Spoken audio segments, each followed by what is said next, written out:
চুক্তিটা সম্পূর্ণরূপে জাতীয় স্বার্থের বিরুদ্ধে, গোলামির চুক্তি। এই চুক্তি কোনোভাবেই আমরা মেনে নিতে পারি না। আমাদের নির্বাচনের 60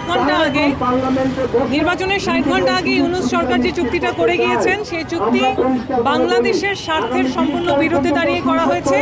এই চুক্তিতে বাংলাদেশ 1637টা পণ্যে ছাড় দেবে, কিন্তু সে কিন্তু নিজে ছাড় পাবে খুবই কম। তার 1200 কোটি টাকার শুল্ক, সেই শুল্ক লস হবে প্রত্যেক বছর। এবং আমাদের গম বেশি দাম দিয়ে কিনতে হবে, আমাদের তুলা বেশি দাম দিয়ে কিনতে হবে, আমেরিকার কাছ থেকে কিনতে হবে, আমাদের কাঁচামাল, ওষুধের কাঁচামাল কিনতে হবে, এলএনজি কিনতে হবে, অস্ত্র কিনতে হবে, যে অস্ত্র আমাদের প্রয়োজন নাই, 14টা বিমান কিনতে হবে। এই বোয়িং বিমানগুলি 31 সালে আমরা পাবো, কিন্তু আমাদের এখন থেকে প্রত্যেক বছর 2000 কোটি টাকা করে এখানে ভর্তুকি দিয়ে যেতে হবে এই বিমানের জন্য। এই অপ্রয়োজনীয় যে অর্থনৈতিক বোঝা, এই অর্থনৈতিক বোঝা আমরা নিজেদের কাঁধে তুলে নিচ্ছি।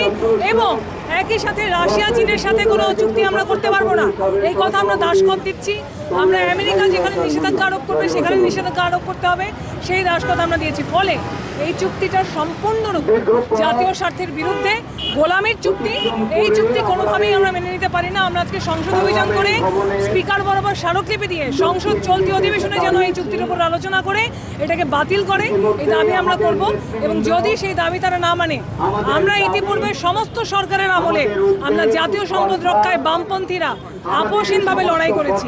এবং এবারও এই জাতীয় স্বার্থ বিরোধী এই চুক্তি যদি সরকার করতে চায়, তার বিরুদ্ধেও বামপন্থীরা লড়াই করবে। জনগণকে সাথে নিয়ে বামপন্থীরা এই চুক্তি বাতিলের লড়াই করবে।